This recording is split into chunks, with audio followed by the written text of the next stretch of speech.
Most people think mayonnaise is boring, a white blob on a sandwich, something you scrape off fries if you're watching calories. But here's the wild part: mayonnaise is one of the most misunderstood foods in modern history. It's not fast food junk, it's not a factory invention, and it definitely didn't start in a plastic squeeze bottle. Mayonnaise is a battlefield sauce, a linguistic mystery, a scientific miracle, and one of the most influential foundations in Western cuisine. And once you hear the real story, no myths, no fake legends, you'll never look at mayo the same way again. Before we go any further, if you love real food history, the kind that cuts through myths and internet nonsense, hit subscribe right now. This channel is about truth, not trends, about how food actually shaped cultures, wars, and everyday life. Now let's get into it. To understand mayonnaise, we have to start with what it actually is, not what ads made it. Mayonnaise is an emulsion. That word matters. An emulsion is when two liquids that normally hate each other, oil and water, are forced to cooperate. Egg yolk is the negotiator. Inside egg yolk is lecithin, a natural emulsifier that binds oil and water into a stable, creamy structure. This isn't guesswork. This is chemistry. And long before anyone called it mayonnaise, humans were already experimenting with this exact technique. Here's where the myths usually begin and where we shut them down. You've probably heard the famous story. Year 1756. The French capture the port of Mahón on the island of Minorca. During the 7 Years' War, the Duke of Richelieu celebrates victory. His chef wants to make a cream-based sauce but has no cream, so he whisks egg yolks and oil instead. Boom, mayonnaise, named after Mahón. Sounds clean, sounds cinematic, sounds perfect. There's just one problem. There is zero contemporary evidence that this actually happened. No diary, no menu, no military record, no recipe written at the time. The story only appears decades later in food writing. That doesn't make it impossible, but it makes it unreliable. Real history doesn't run on vibes, it runs on documents. So instead of worshipping a legend, let's look at what we actually know. Long before the word mayonnaise existed, Mediterranean cultures were already making emulsified sauces. In Spain, southern France, and Italy, people had been grinding garlic with oil for centuries.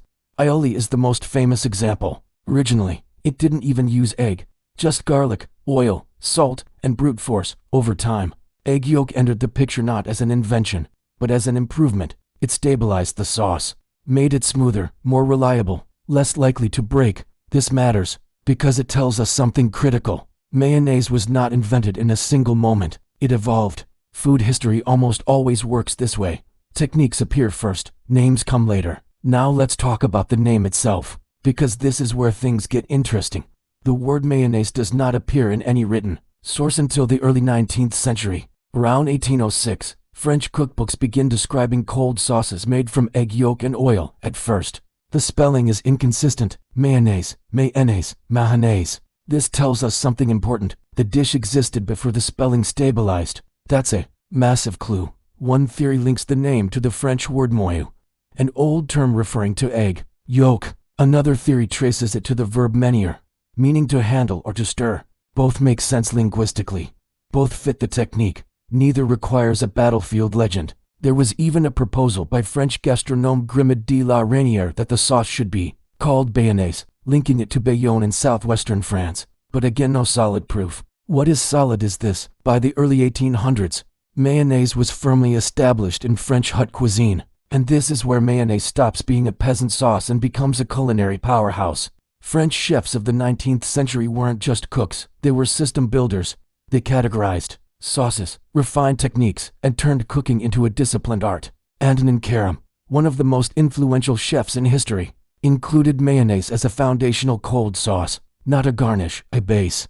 From mayonnaise came derivatives: remoulade, tartar sauce, sauce verte, andalouse. These weren't random creations, they were structured evolutions. Mayonnaise was the mother sauce of cold cuisine, and this is where science quietly took over. Making mayonnaise by hand requires timing, temperature control, and patience. Add oil to fast, it breaks. Ingredients to cold, it splits.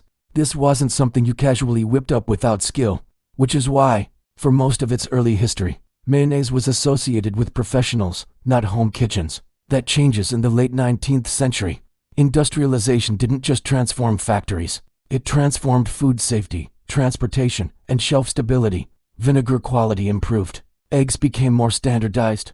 Bottling technology advanced, and suddenly, something radical happened. Mayonnaise could be sold. In 1907, in Philadelphia, Amelia Schlorer began selling mayonnaise in glass jars, not as a novelty, as a product. Around the same time, in New York, Richard Hellman, that Hellman started selling his wife's mayonnaise at his deli. Customers loved it. He branded it, standardized it, and accidentally launched one of the most influential condiments in American history. This wasn't just commercialization, it was cultural transformation. America embraced mayonnaise hard, not because it was fancy but because it was versatile. It bound salads together, it softened meats, it carried flavor without overpowering it. Potato salad, coleslaw, tuna salad, these dishes didn't just use mayonnaise, they were built around it. And then came refrigeration. Cold storage made mayonnaise safer, more reliable, more widespread.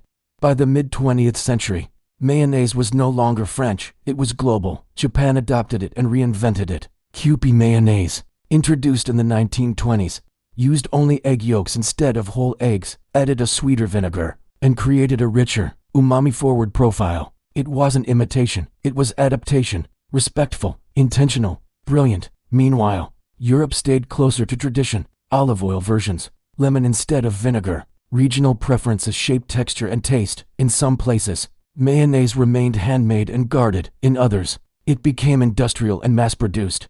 And this is where modern confusion begins. Because today, many people think mayonnaise is fake food, ultra-processed, artificial. But historically, mayonnaise is one of the most natural sauces ever created. Oil, egg, acid, salt. That's it. For ingredients, thousands of uses. The problem isn't mayonnaise, it's what happened to it. As demand exploded, manufacturers started cutting corners. Cheaper oils, stabilizers, preservatives, sugar. Suddenly, mayo wasn't just an emulsion, it was a chemistry project. That's not history, that's economics. And yet, even now, the original technique hasn't changed. You can still make real mayonnaise the same way cooks did 200 years ago. Egg yolk, slow, drizzle of oil, controlled movement, emulsion. No machines required, just understanding. That's the real legacy of mayonnaise. Not a war story, not a marketing slogan, but knowledge passed forward. So when someone asks, who invented mayonnaise? The most honest answer is this: no one person did. Mayonnaise is the result of Mediterranean technique, French refinement, linguistic evolution, and industrial transformation. It wasn't born in a moment, it matured over time. And that's what makes it powerful. Because mayonnaise isn't just a sauce, it's proof that food history is layered, that culture evolves quietly, that the most influential things in our kitchens often come from centuries of trial, error, and human curiosity.